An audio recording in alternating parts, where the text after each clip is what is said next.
Anda cuma dapat membenarkan bacaan Fatihahmu, sudah luar biasa. Tidak usah bicara ayat yang lain. Hanya Al-Fatihah saja. Kenapa? Tidak sah salat kita tanpa Al-Fatihah. Kata Imam Nawawi, di dalam suratul Fatihah ada 14 tasdid. Ada 14 tasdid. Hurufnya yang ditekan. Ada 14. Tertinggal satu, batal salatnya.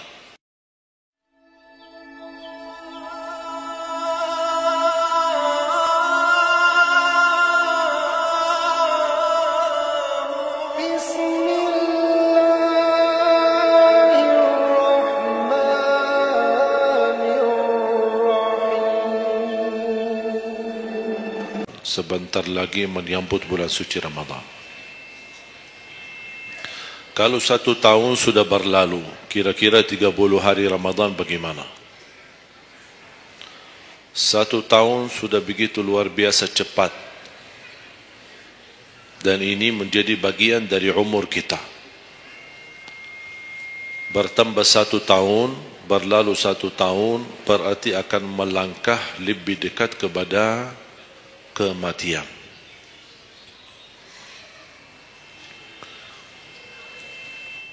Sebenarnya bukan berapa usia kita, tapi apa isi usia kita. Isinya apa? Dan sebagaimana Rasulullah SAW menjelaskan di hadis yang sahih, di hari kiamat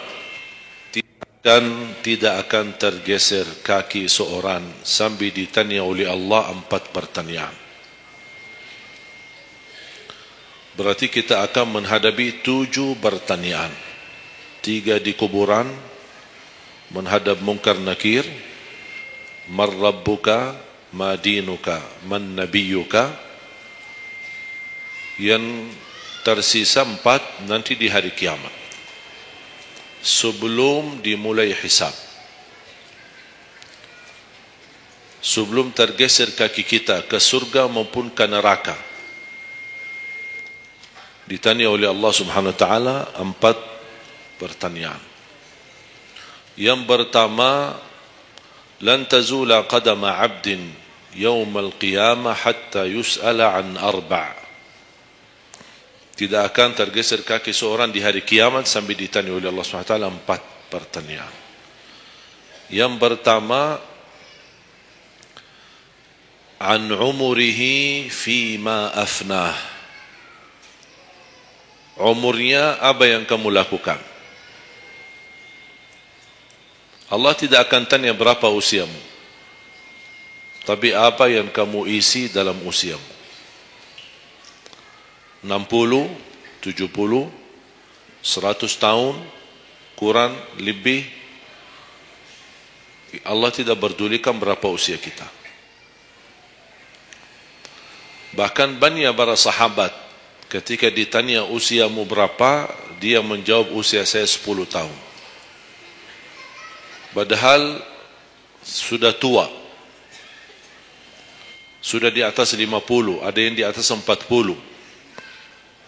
Tapi kenapa begitu ditanya soal umurnya, dia menjawab 10 tahun. Ternyata mereka menghitungkan usia yang sebenarnya adalah usia yang terisi taat. Masa jahiliyah, sebelum datangnya Islam, mereka menganggap itu semua usianya sia-sia.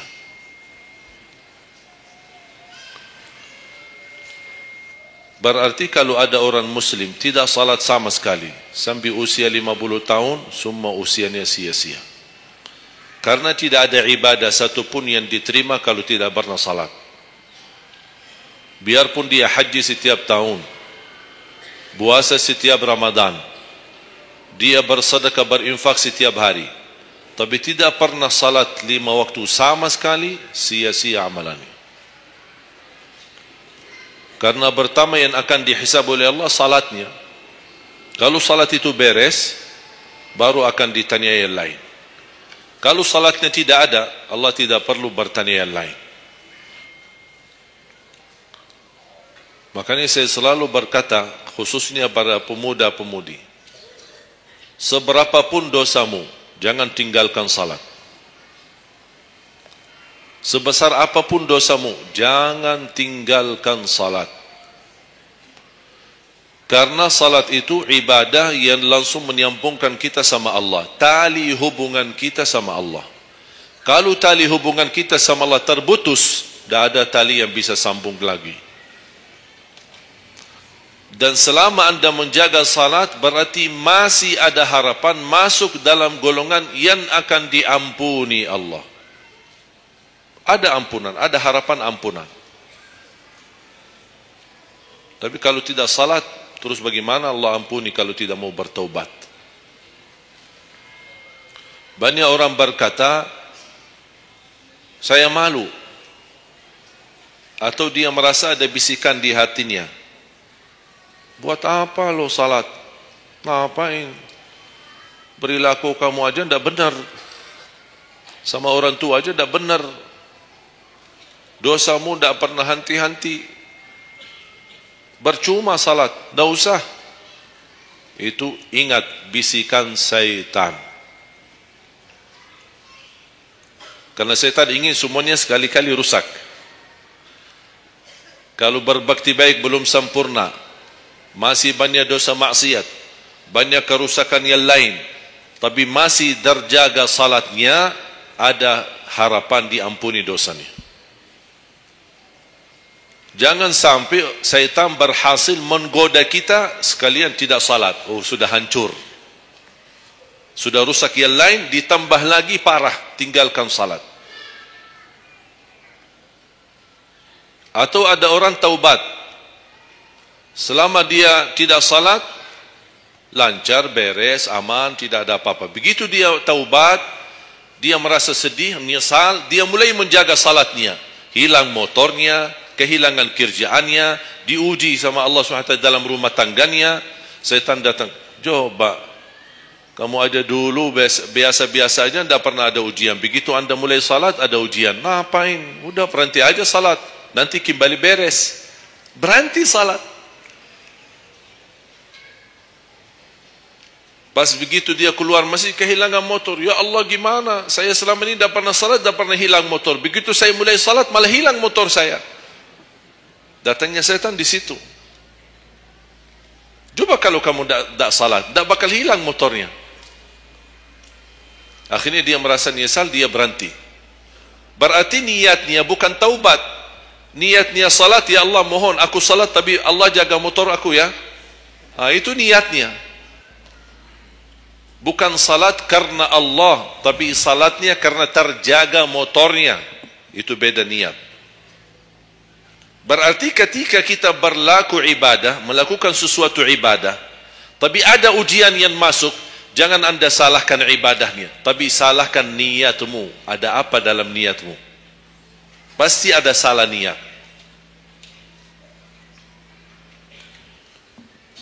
Dan itu inti daripada umur kita.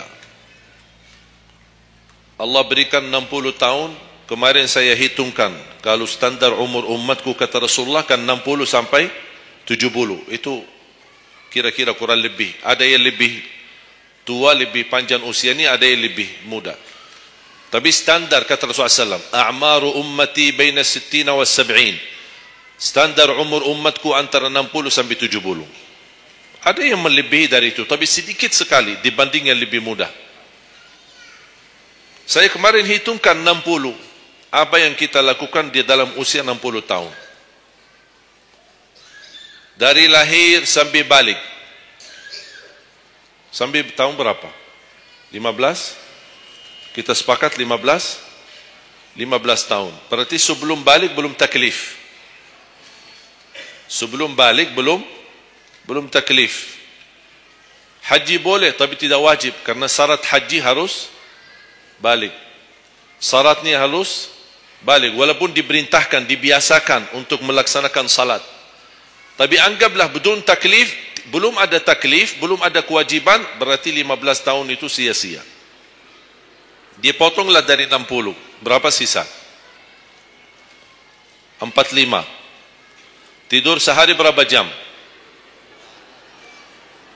8? Boleh kita sepakati angka 8? Ya, kita bicara standar. Katanya menurut kesehatan, tidur yang normal dan pas dan cukup adalah 8 jam. Anggaplah 8 jam tidur. Ada yang tidur 12 jam. Ada yang tidur bangun, salat tidur bangun, salat tidur bangun. Kalau hari libur, dia tidur, tak capek tidurnya. Begitu bangun, ya Allah, begal badan saya, tidur lagi.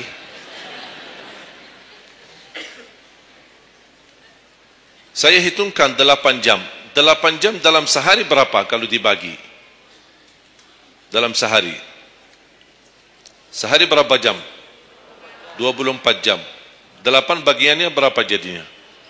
Sepertiga. Sepertiga sehari tidur. Sepertiga 60 tahun berapa?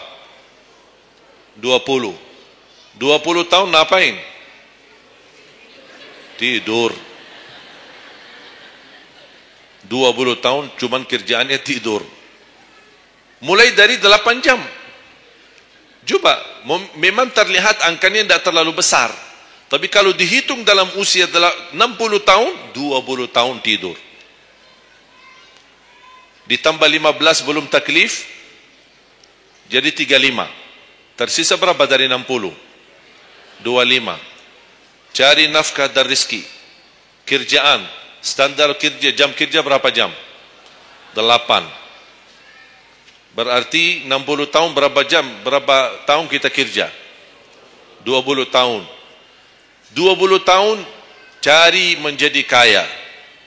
Tapi 20 tahun masih stres. Tak jadi kaya-kaya. Masih bermasalah. Ditambah habis 20 tahun pensiun, tambah hutang. Belum lagi hutang sana sini. Sekarang semua serba hutang.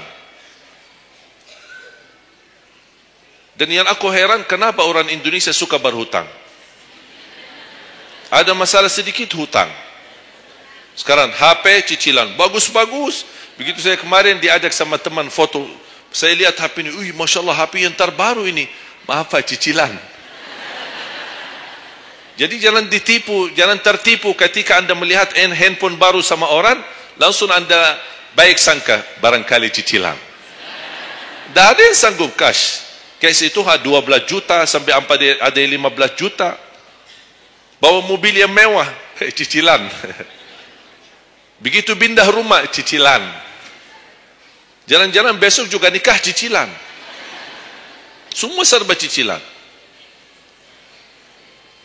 Dan terpengaruhi dengan promo. Promo sana, sana ini, ada ini, non persen, non ini, apa, sini beli satu, dapat satu.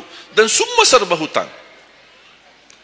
Tanpa kita sadar, tidak sadar, memang mudah kita awal-awalnya berhutang, tapi begitu sudah jatuh tagihannya, pusing. Memang hutang ini bikin aku stres. Ada orang minta sama saya amalan. Ada enggak amalannya supaya saya bisa mengatasi masalah hutang ini? Saya bilang mudah amalannya, jangan berhutang lagi. Mudah. Sudah selesai. Hutang itu di dalam Islam dibolehkan kalau sudah benar-benar keadaannya darurat. Sudah tidak ada solusi, tidak ada jalan, tidak ada yang bisa bantu, tidak ada yang bisa menolong. Akhirnya terpaksa, dan hati-hati dari riba. Jangan terpaksa nanti beralasan, ya Allah saya terpaksa menggunakan pinjaman bank tapi riba. Pinjam 100 juta kembalikan 120 juta. Dosa besar. Masih lebih ringan dosa zina sama ibu daripada terima uang riba. Nauzubillah min zalik.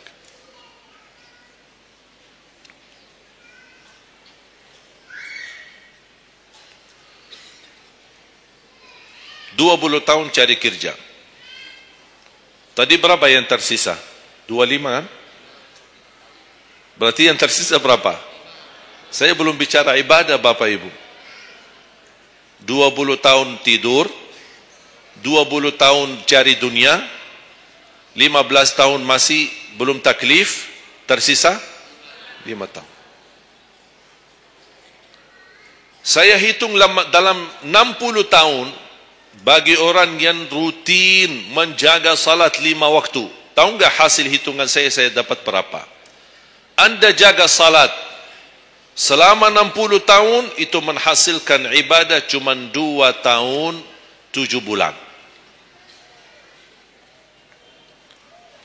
Total salatmu dalam 60 tahun 2 tahun 7 bulan. Karena salat 5 waktu berapa? Tidak sampai 1 jam. Tidak sampai 1 jam. Saya bicara yang wajib. Bagaimana saya hitung kalau ada orang yang tidak salat sama sekali? Na'udzubillah, sudah habis sia-sia umurnya kalau tidak salat sama sekali. Saya belum hitung tarawih 23 rakaat 7 menit. Nah, itu beda urusan itu. Ada tarawih 23 rakaat 7 menit? Tidak ada tarawih. Jangan su'uzzan. Itu namanya olahraga.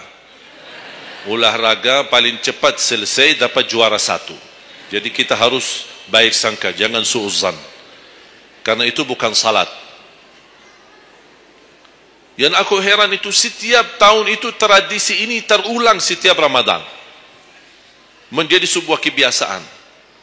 Yang seharusnya menjalani kebiasaan agama atau kebiasaan beribadi. Dan kenapa itu hal menjadi betul-betul sesuatu yang kebiasaan, menjadi tradisi? Kenapa? Aku heran ini. Ada yang bisa jawab? Kenapa ketika masuk Ramadan tetap menjalankan 23 rakaat tapi dengan cara cepat? Aku heran belum menemukan jawabannya. Ada apa dengan 23 rakaat harus selesai cepat? Dan ini khusus di bulan Ramadan. Aku sangat kagumi ketika mendengar seorang imam begitu maju imam tarawih rakaat pertama, Allahu Akbar, Masya Allah, kepanjangan takbirnya. Saya sudah alhamdulillah, pasti nikmat, enak. Bismillahirrahmanirrahim, alhamdulillahirrahmanirrahim, astaghfirullahalazim. Saya kaget, barusan sudah enak, ngapain cepat-cepat? Makanya saya ingat di masa ketika saya di salah satu kampung, ada seorang bapa di samping saya. Saya datang ke masjid, sudah mereka mulai tarawih. Yang aku kasihan bapa di sebelah saya, barangkali usia 80, 90. Gerakannya tidak sama seperti kita. Kan kita masih muda, masih bisa mengejar imam. Habis bacaannya imam, saya tidak bisa mendengar kecuali ujung ayat. Oh, ini Al-Fatihah. Bismillahirrahmanirrahim. An-Na'im. Apa? Alhaakumut takatsur. Allahu Akbar. Sami'allahu liman hamidah. Allahu Akbar. Allahu Akbar. Allahu Akbar. Saya masih ikut. Yang saya kasihan bapa yang di samping saya ini. Begitu imam ruku', bapa kan pelan-pelan, kan begal badannya, sudah tua, fisiknya tidak kuat, turun pelan-pelan. Imam sudah sami'allahu liman hamidah. Bapa berdiri lagi, dah jadi rukuk bapa. Bas begitu sujud, kita semua turun sujud. Bapa saya lihat pelan-pelan sambil batu-batu. Turun. Begitu dia sudah mau nyampe, imam sudah rakaat kedua. Bapa malah berdiri lagi, dah jadi sujud. Astaghfirullahaladzim, kasihan bapa, dah jadi rukuk, dah jadi sujud. Pas di rakaat yang kedua, saya megang tangannya, Pak, kita pulang aja deh. Mendingan salat tarawih di rumah sendiri. Itu bukan salat tarawih. Ramadan cuma berapa kita menemukan Ramadan? Orang yang sudah wafat, kalau kita boleh berbicara dan dengar bisikan apa yang mereka bisa jawab. Wallahi, semua orang yang sudah mati berkeinginan kembali ke dunia untuk menikmati bulan Ramadan. Mereka ingin menikmati bulan Ramadan, menikmati tarawih, menikmati suasana buka puasa bersama, bagi-bagi sahur dan aktivitas yang lain. Ini kesempatan, kita masih diberi oleh Allah umur, sehat walafiat, maksimalkan. Tidak semestinya 23, mau 11 boleh, mau 23 boleh, mau seberapa pun tarawihnya, mau salat tahajud di rumahnya boleh. Ulama sudah menjelaskan jumlah salat malam atau tarawih yang paling sedikit 2 rakaat, yang paling banyak tidak ada batasnya. Jadi kalau kita 2 rakaat, 4 rakaat tutup witir, sah. 8 rakaat tutup witir, sah. 10 rakaat tutup witir, sah, tidak ada masalah. Tidak harus 11 atau 23. Intinya bukan jumlahnya, tetapi cara melaksanakannya. Apalagi kalau bacaan imam bagus, fasih, jelas hurufnya. Saya yakin bagi jamaah yang awam, yang datang setiap Ramadan, setiap malam ikut salat tarawih, dia belum bisa baca Quran, tapi dia mendengar baca imam selama 30 malam, dia pasti bakal belajar Al-Quran karena bacaan imam bagus. Bismillahirrahmanirrahim. Alhamdulillahi rabbil alamin. Ar-Rahmanir-Rahim. Maliki yaumiddin. Iyyaka na'budu wa iyyaka nasta'in. Ihdinas siratal mustaqim. صراط الذين أنعمت عليهم غير المغضوب عليهم ولا الضالين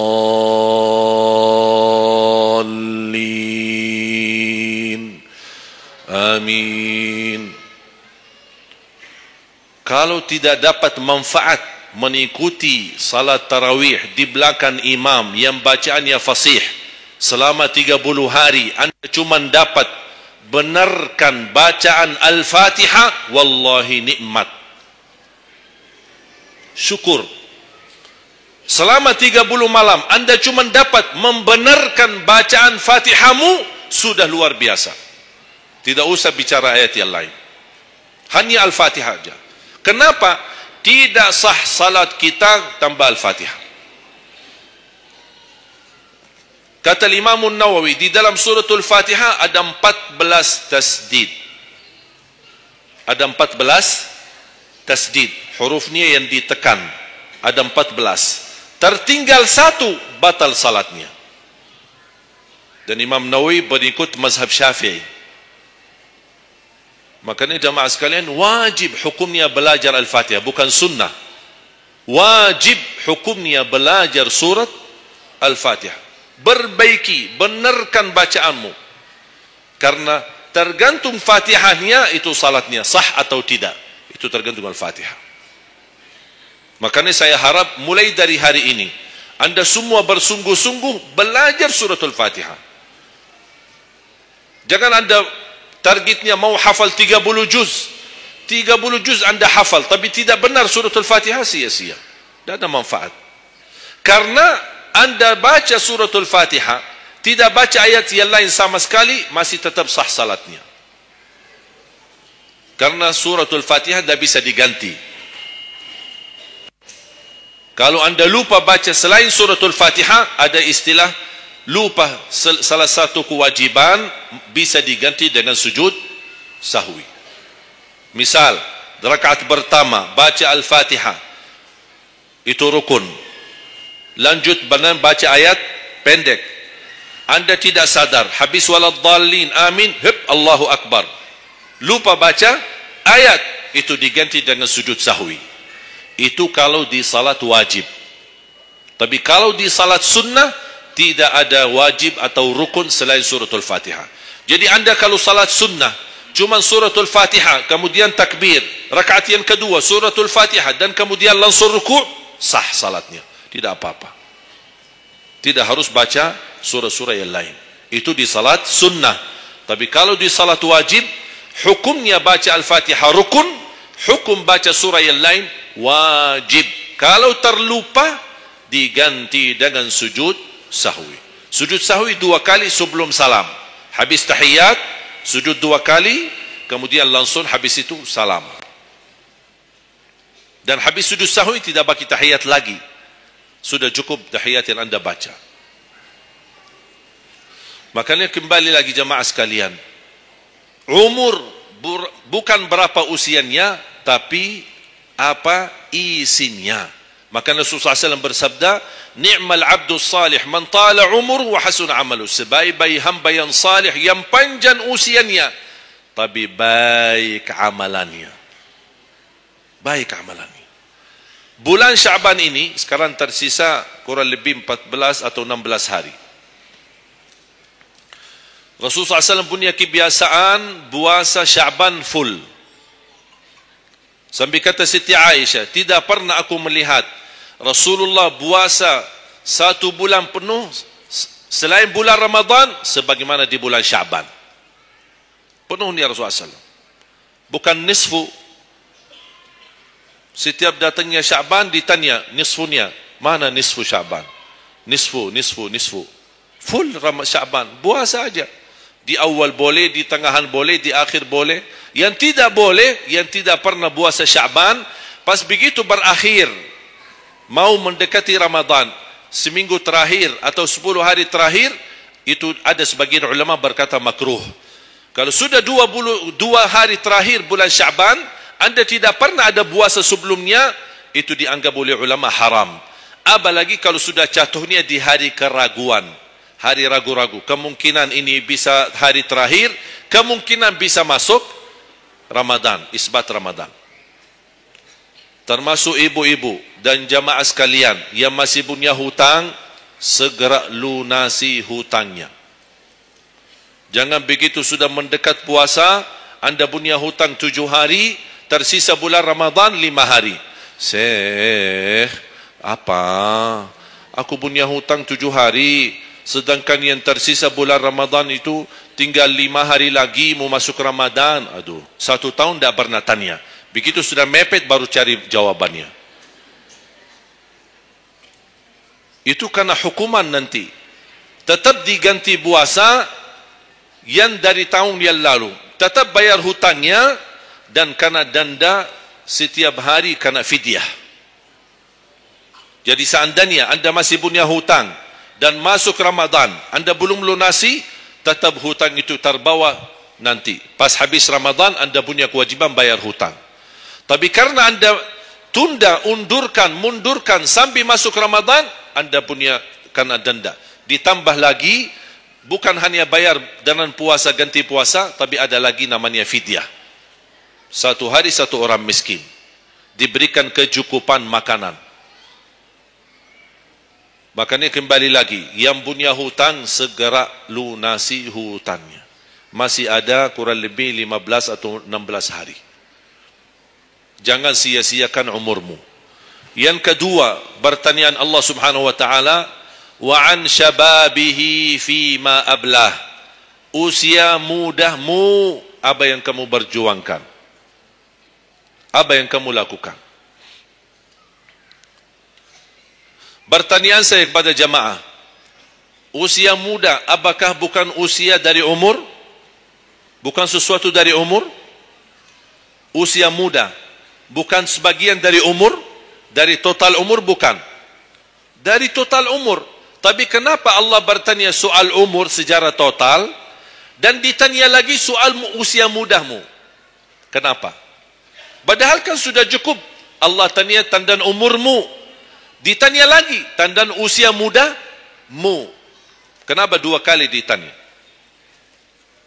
Allah tidak mencukupi dengan pertanyaan umur, total umur kita, tapi Allah menambahkan lagi, itu menjadi beban bagi seorang pemuda. Allah bukan akan tanya total usia umurmu, tapi akan Allah tambah lagi pertanyaannya, apa yang kamu lakukan di usia mudahmu? Usia muda itu sangat, menurut saya sangat sensitif. Anak muda yang taat, istiqomah di sisi Allah lebih baik daripada yang tua yang taat. Sekali lagi, dan yang tua-tua jangan tersinggung ya. Yang muda yang taat, istiqamah di sisi Allah lebih mulia daripada yang tua yang taat. Sama-sama taat, tapi kenapa yang muda lebih mulia? Karena godaannya lebih besar. Kalau yang tua, nah, apa yang mau digoda?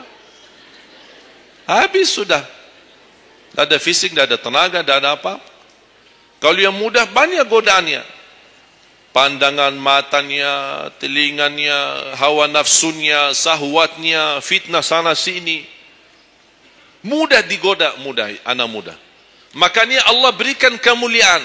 Bahkan salah satu hadis yang sahih, di hari kiamat semua di bawah matahari, cuma 7 golongan yang di bawah naungan Allah. Di antaranya wasyabun nasya'a fi ta'atillah, seorang pemuda yang menjaga diri dalam bertaat kepada Allah. Dia dapat keistimewaan di hari kiamat bersama pemimpin yang adil, bersama seorang laki-laki yang tergantung dengan masjid berapapun usianya. Ditambah lagi seorang pemuda yang bisa menjaga diri dalam bertaat kepada Allah Subhanahu wa taala. Dan kalau kita baca sejarah ulama, semua para berjuang untuk agama semuanya muda. Tak ada yang tua. Bilal ibn Rabah seorang pemuda, Abdullah ibn Mas'ud penghafal Al-Quran seorang pemuda, Abdullah ibn Umar seorang pemuda, dan banyak yang lain. Muhammadul Fatih yang membebaskan Konstantinia dan memperjuangkan Islam menjadi panglima, masih di bawah usia 21 tahun. Dan banyak sejarah-sejarah. Imam Syafi'i masih sangat muda, bahkan meninggal dunia masih dalam keadaan masih sangat muda, belum sampai usia 50-an tahun. Dan banyak yang lain. Makanya pengaruh dah bahkan taruhan besar bagi umat Islam itu tergantung pemuda.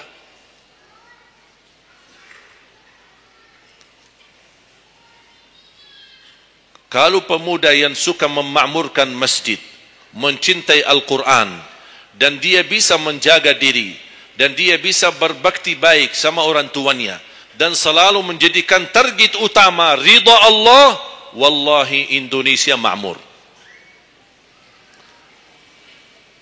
Kalau pemudanya jauh dari masjid, sibuk hanya bacaran, dan dia meninggalkan salatnya, jauh dari hal-hal yang baik, justru dia jatuh dalam narkoba dan berkali macam-macam dosa dan maksiat, hancurlah negeri Indonesia.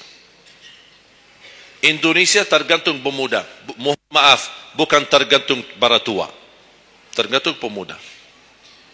Makanya saya bahagia sekali ketika kemarin tanggal 17 April, saya bahagia sekali ketika melihat semua pemuda-pemuda ikut nyoblos di TPS. Walaupun kita belum lihat hasilnya, tapi sabar. Sabar. Ini ujian. Jangan ada orang terlalu muda diadu domba. Sabar. Apapun keputusannya kita tunggu. Keputusan yang resmi dari KPU. Keputusannya benar, tidak benar, serahkan kepada Allah. Hati-hati, jangan terlalu muda diadu fitnah. Sama-sama Muslim. Jangan kita diadu domba di antara kita sesama.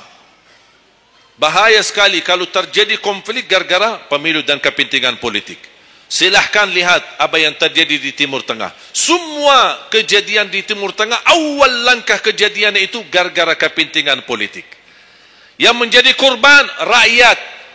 Orang politisi hidup di negeri Eropa, nikmat, senang, bahagia, semuanya serba ada. Mereka tidak bahaya, tapi yang bahaya rakyat. Yaman, Suria, Irak, dari tahun 90 sampai sekarang Irak tidak bisa aman. Ada orang bawa berita itu Irak saudara dan mereka perang saudara antara Sunnah dan Syiah. Bohong, tak benar. Ratusan tahun mereka hidup damai antara Sunnah dan Syiah, tidak pernah bermasalah. Tapi karena langkah awal kepentingan politik, lama-lama terpengaruhi dengan perbedaan aliran dan berbeda pendapat. Kalau sudah kita menjadi korban dan terpengaruhi demi kepentingan politik, mudah diadu domba, besok-besok akan terjadi perang antara Sunni sama Syiah di Indonesia.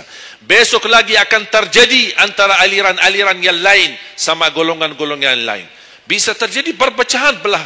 Itu yang diinginkan oleh musuh Islam. Jangan diberikan kesempatan. Terjadi ujian, memang kita menghadapi ujian. Bukan hanya umat Islam di Indonesia. Di Palestina sudah 60, bahkan sudah sampai 70 tahun mereka menghadapi ujian. Tapi kekuatan sabar luar biasa.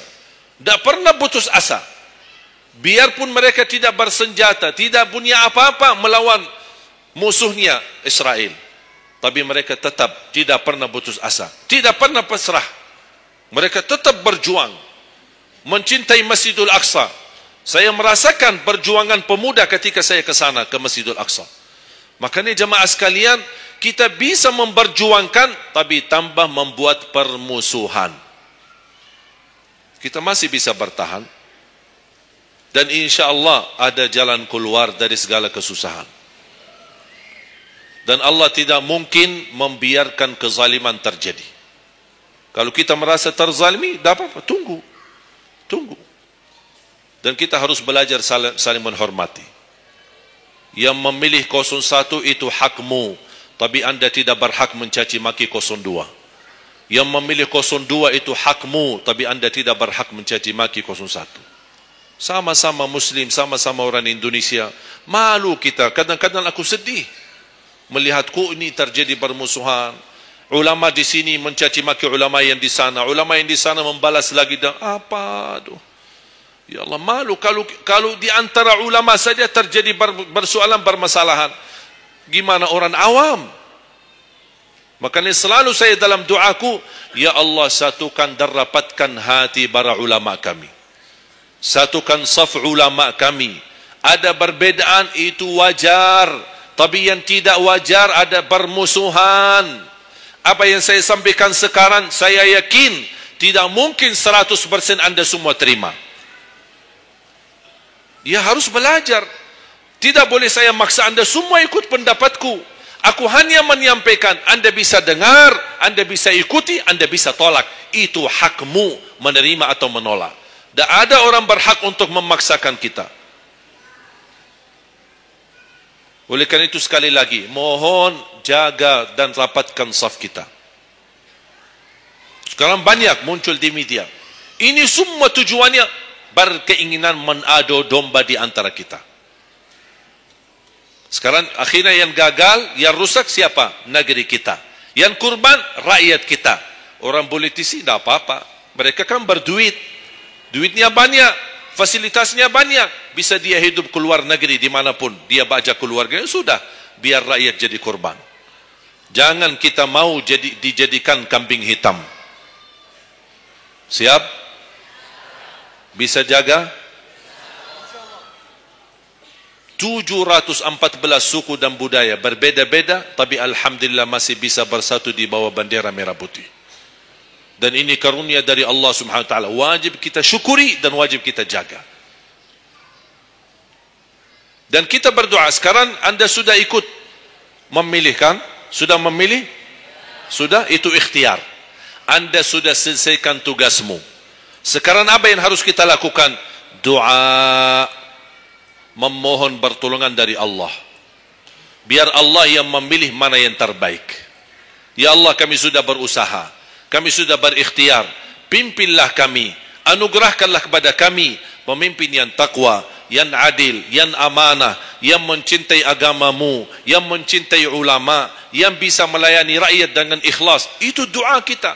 Kalau boleh setiap tahajud, setiap sujud, habis duha, habis salat wajib, terus doa seperti itu.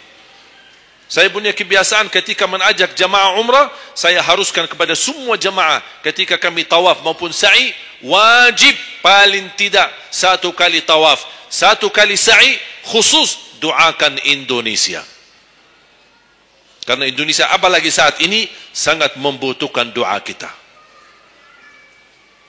Sebagaimana kita berduli kepada saudara kita Palestina dan kita bantu, kita mendoakan.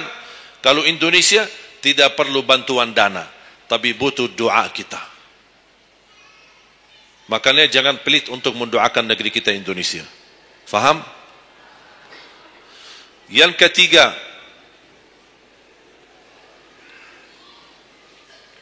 wa an ilmihi wa an malihi min aina iktasabah wa fima anfaqah. Pertanyaan yang ketiga yang akan ditanyakan oleh Allah, hartamu dari mana dan ke mana? Woi, bahaya ini. Kadang-kadang ada orang sumber dananya halal, Tapi pengeluarannya bebas. Semuanya boleh. Itu bertanggungjawabannya. Akan ditanya oleh Allah, dari mana dan ke mana? Allah sudah kasih kan? Itu dari mana datang? Anda harus memberi jawaban yang benar. Dan ke mana Anda infakkan? Dan ingat, halaluha hisab wa haramuha azab. Harta yang halal bakal dihisab. Sekarang banyak orang salah faham. Orang fikir kalau ada harta yang haram akan dihisab oleh Allah. Tidak. Yang dihisab bukan yang haram, tapi yang halal. Dari mana dan ke mana? Terus yang haram gimana? Ngapain? Diazab.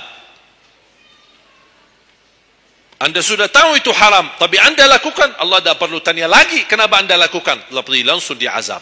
Na'udzubillah min zalik. Hati-hati. Oleh karena itu bahagia kata Rasulullah SAW, seorang yang mulia, yang Allah berikan kekayaan, diberikan kemampuan, tapi dia bisa menggunakan dengan sebaik-baiknya. Ni'mal malus salih indal abdis salih. Sebaik-baik harta yang halal di tangan hamba yang salih. Itu termasuk harta yang terbaik. Kenapa yang terbaik di tangan orang yang salih? Karena orang salih tidak mungkin salah guna. Dia sudah jaga sumber, dia juga pengeluarannya jelas. Untuk kebutuhan keluarga, tidak mubazir, tidak berlebihan. Katanya halal, berarti bebas belanja. Tidak bebas. Islam tidak menanjurkan seperti itu. Anda boleh ambil kebutuhanmu, tapi jangan berlebihan. Mohon maaf, coba sekarang tanya ibu, tanya diri sendiri masing-masing. Berapa macam baju di lemari kita? Sudah, mohon maaf, tak usah bahas yang lalu. Terlanjur belanja karena ibu merasa tidak tidak tega, merasa keberatan kalau setiap acara itu aja yang dipakai. Pagi acara, besok siang pulang ganti. Siang malam ada acara lagi, ganti lagi. Karena merasa malu.